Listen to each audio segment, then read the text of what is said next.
नमस्कार, मैं हूं दीपाली राणा। आप देख रहे हैं गोल्ड स्पॉट। सोने चांदी कीमतों पर आज हल्का दबाव देखने को मिला है और इनफैक्ट डॉलर में जो रिकवरी रही है उससे सोने चांदी में थोड़ी सी कमजोरी बनी है। लेकिन इम्पॉर्टेंट ये है कि ज्वेलरी बाजार के लिए एक झटके वाली खबर है। सरकार ने इस सेक्टर को पीएमएलए यानी prevention of money laundering act के दायरे में डाल दिया है, जिसके बाद अब ज्वेलरी के 10 लाख से ज्यादा के सौदों के लिए केवाईसी दस्तावेज जरूरी होंगे। इसके अलावा ज्वेलर्स को सभी बड़े सौदों की जानकारी फाइनेंशियल इंटेलिजेंस यूनिट को देनी होगी। सरकार के इस फरमान का ज्वेलरी इंडस्ट्री पर कितना असर पड़ेगा, आज इसी पर हम फोकस करेंगे। हमारे साथ India Boolean and jewellers association के सेक्रेटरी सुरेंद्र मेहता है, पोपली ग्रुप के राजीव पोपली, बाबा ज्वेलर्स के गौरव बाबा, एसएमसी कॉमट्रेड की वंदना भारती, रेलिगेयर ब्रोकिंग की सुगंधा सचदेव और साथ ही मेरी सहयोगी यानी सीबीसी टीवी 18 कमोडिएटर मनीषा गुप्ता भी बनी हुई है। सभी का स्वागत है इस शो में और फोकस हमारा यही रहेगा कि जो गवर्नमेंट ने डिसीजन लिया है इसका कितना इम्पैक्ट ज्वेलरी डिमांड पर पड़ेगा। और इनफैक्ट शुरुआत सुरेंद्र जी आपसे करना चाहेंगे। नमस्कार। कोविड-19 के इम्पैक्ट के बाद थोड़ी रिकवरी हमने ज्वेलरी मार्केट में आती हुई देखी थी, जो कि पिछले 3-4 महीने में इसके काफी ब्राइट इंडिकेशन मिले थे और अब ऐसे टाइम में गवर्नमेंट का ये डिसीजन आप कैसे देखते हैं, क्या इम्पैक्ट देखते हैं? दीपाली जी, मुझे नहीं लगता कि इस डिसीजन का कोई भी इम्पैक्ट मार्केट में होने वाला है। ज्वेलर्स को सिर्फ रिपोर्टिंग एंटिटी बनाया गया है। ज्वेलर्स को ये बिल्कुल कहा नहीं गया है कि आप ये माल नहीं बेच सकते या आपको ऐसे एक्ट करना होगा। सिर्फ आपको ज्वेलर्स को ये कहा गया है कि 10 लाख के ऊपर यदि कोई सिंगल ट्रांजैक्शन हो या कोई मल्टीपल ट्रांजैक्शन हो, जैसे कई लोग छोटे छोटे बिल में उसको कन्वर्ट कर देते हैं, यदि कोई भी कस्टमर 1 महीने के अंदर 10 लाख के ऊपर की कैश परचेस करता है तो ज्वेलर को, सरकार को वो रिपोर्ट करना होगा।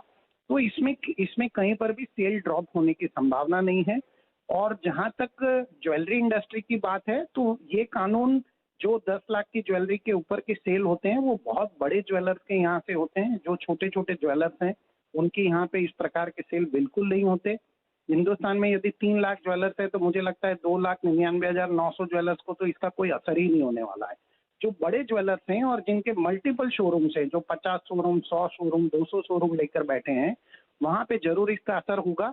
क्योंकि होता ऐसा है कि एक ही कस्टमर उनके अलग अलग शोरूम से छोटे छोटे बिल के जरिए वो माल अपनी डर्टी मनी को ज्वेलर्स के थ्रू रूट करने की कोशिश कर सकता है। तो वहां पर थोड़ा सा इसकी रिपोर्टिंग में भी डिफिकल्टी है, परंतु अदरवाइज ज्वेलरी इंडस्ट्री को इसका कोई खासा असर नहीं होने वाला। जी सुरेंद्र जी, काफी हद तक कंसर्न ये भी है कि यहाँ पर पेपर वर्क बढ़ जाएगा, क्योंकि अगर यहाँ पर रिपोर्टिंग एंटिटीज यहाँ पर ज्वेलर्स को बनाया गया है तो उनका काम यहाँ पर बढ़ जाता है। और दूसरी चीज, जहाँ तक बड़े नंबर्स की बात की जाती है, तो अगर हम डिस्ट्रिक्ट्स की या स्मॉल सिटीज की बात करें जहां से भी बड़े नंबर्स निकल के आते हैं, तो वहां पर किस तरह का ध्यान रखने की कोशिश है? आपका सवाल को मैं 2 पार्ट में स्प्लिट करता हूं। फिलहाल इनकम टैक्स का एक कानून है जिसके अंतर्गत 2 लाख के ऊपर के कैश ट्रांजैक्शन की आपको ऑलरेडी एक रिपोर्टिंग करनी पड़ती है, जिसे एसएफटी कहते हैं, स्पेसिफाइड फाइनेंशियल ट्रांजैक्शन रिपोर्टिंग, जो ऑलरेडी इनकम टैक्स को होती है। तो यहाँ तो 2 लाख की लिमिट बढ़ाकर 10 लाख कर दी गई है पीएमएलए के लिए। तो पेपर वर्क, ऐसा कोई खासा पेपर वर्क भी बढ़ने वाला नहीं है।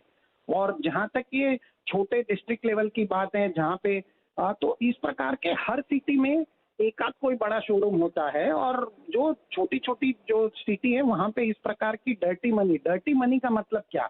डर्टी मनी का मतलब है कि मनी अगर करप्शन से आया है, ऑर्गेनाइज क्राइम से आया है, आर्म्स डीलिंग या ड्रग्स डीलिंग से आया है, या कोई प्रोस्टिट्यूशन बिजनेस से आया है, उसे डर्टी मनी कहते हैं।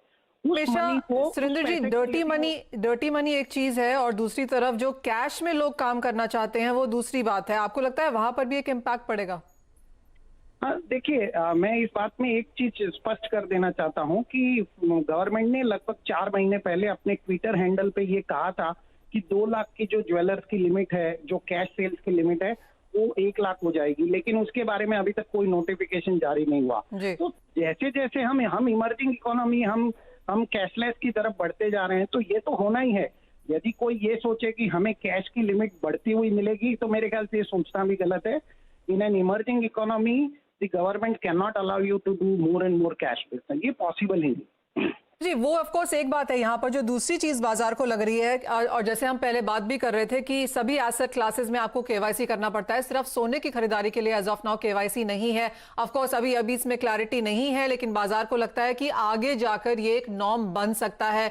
उसको लेकर ज्वेलरी बाजार की क्या तैयारियां हैं? क्या कोई रिप्रेजेंटेशंस आप यहां पर सरकार को कर रहे हैं? क्या इसकी अंडरस्टैंडिंग क्लैरिफिकेशन के लिए कोई काम किया जा रहा है? इसमें एक जो बहुत बड़ी दिक्कत है वो ये दिक्कत है कि जितने दूसरे एसेट क्लास हैं उनका रजिस्ट्रेशन होता है और बिना केवाईसी के रजिस्ट्रेशन होता ही नहीं है। या आप उसको परचेज भी नहीं कर सकते, जैसे car, scooter, bank account, mutual fund, share आप नहीं परचेज कर सकते बिना केवाईसी के। लेकिन जहां पर भी आप ये केवाईसी देते हैं उन सबको ये पावर है कि वो उस केवाईसी को वेरीफाई करते हैं।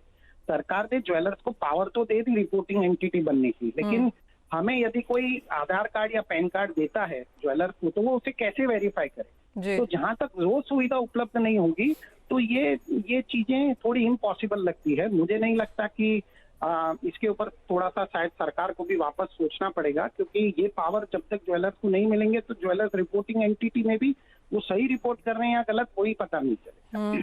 राजीव, आपको क्या लगता है एज अ ज्वेलर, जैसे पीएमएलए के दायरे में अब ज्वेलरी सेक्टर है और जैसे सुरेंद्र जी भी कह रहे हैं कि चाहे वो फाइनेंशियल इंस्ट्रूमेंट्स हो या व्हाइट गुड्स आपको खरीदने हो, एक केवाईसी लगता ही है।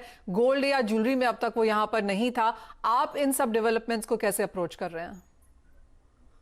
Morning Manisha, little correction. हमें कहा गया है कि every cash reporting is required. Okay. So even if it's a 1 rupee cash transaction, reporting with a KYC is required.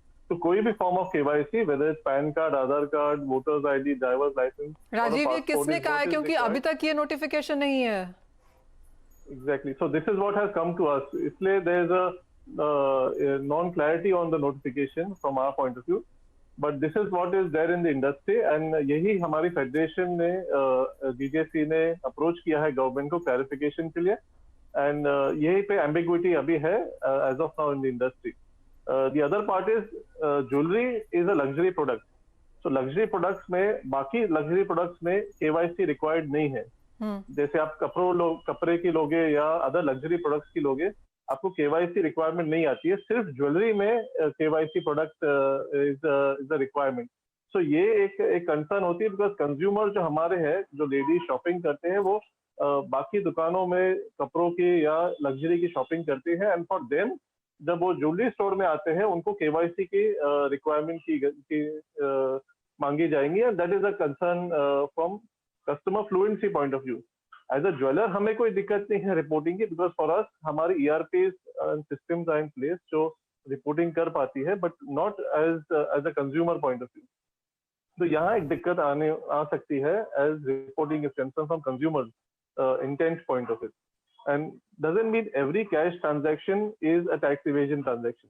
सो ये एक धारा है जो गवर्नमेंट की तरफ से है या on the whole as jewellers point of view बनाई गई है, where jewelry sale is a tax evasion scenario. So ये एक important है जो धारा निकालनी है and from jewelers point of view we'll be more than happy to support wherever it's required.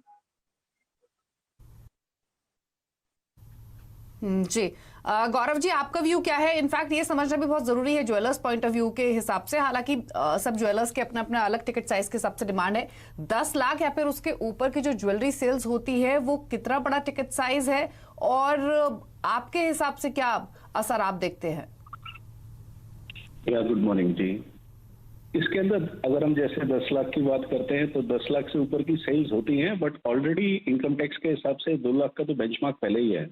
तो whatever transaction we have to do at our jewellery stores, उसके अंदर 2 लाख से ऊपर के अंदर तो हम लोग कैश ले ही नहीं सकते इन 1 फाइनेंशियल ईयर। तो ये जो 10 लाख का कैश ट्रांजैक्शन लगाया गया है वो तो आई पर्सनली फील कि उसके अंदर कोई इम्पैक्ट आएगा ही नहीं, बिकॉज ऑलरेडी 2 लाख का तो सारे ज्वेलर्स को उसका बेंचमार्क लगा के रखना पड़ता है। 2 लाख से ज़्यादा किसी से कैश ले ही नहीं सकते in 1 financial year, even in different transactions as well.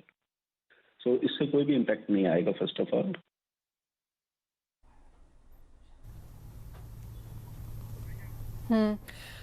Impact यहाँ पर नहीं आएगा, लेकिन सुरेंद्र जी आपके पास फिर उसी चीज पे आते हुए कि जहां तक केवाईसी को लेकर है और जैसे राजीव अभी कह रहे थे कि वहां पर क्लैरिटी नहीं है, एक एम्बिग्विटी है कि कैसे यहाँ पर हर कैश ज्वेलरी सेल्स के लिए कोई रिपोर्टिंग रखनी होगी। एज ऑफ नाउ फेडरेशंस या एसोसिएशन जैसे कि आपकी है, किस तरह से इस कंसर्न को या इस एम्बिग्विटी को एड्रेस कर रहे हैं? हम इसको 2 पार्ट में डिवाइड कर रहे हैं मनीषा जी। सबसे पहले हम जो सुप्रीम कोर्ट के टॉप लॉयर्स हैं, हम उनकी मदद ले रहे हैं और इस पूरे कानून को समझने की कोशिश कर रहे हैं। और हम गवर्नमेंट से भी उसके बाद में गवर्नमेंट के साथ बैठ के हमारी जो कंसर्न्स होगी वो हम उनसे बात करेंगे। और यदि ऐसी कोई चीज मिलती है, जैसे एक र्यूमर सा फैला हुआ है कि 1 रुपए के भी परचेज पे हमें केवाईसी लेना है, तो हम इस बात की क्लैरिटी करेंगे। लेकिन जहां तक मेरा मानना है, 1 रुपए की परचेज पे किसी को कोई केवाईसी लेने की जरूरत नहीं है। और छोटे ज्वेलर्स को बिल्कुल इससे घबराने की जरूरत नहीं है, वो अपना बिजनेस एज यूजुअल कर सकते हैं। और थोड़ा सा हमें वक्त देना पड़ेगा इसको समझने के लिए। और अब बजट भी आ रहा है, तो हमें बजट की भी वेट करनी चाहिए। इसके ऊपर और कोई क्लैरिफिकेशन होगा तो शायद बजट में भी इनकम टैक्स एक्ट के जरिए आ सकता है। तो क्लियरली जहां तक पीएमएलए की बात है वहां पर एक क्लैरिटी है, वहां पर सरकार की तरफ से नोटिफिकेशन भी आ चुका है और ज्वेलर्स का मानना है कि उससे बहुत ज्यादा यहां पर फर्क नहीं पड़ेगा क्योंकि वो ऑलरेडी वो रिपोर्टिंग 2 लाख के ऊपर का कर ही रहे थे।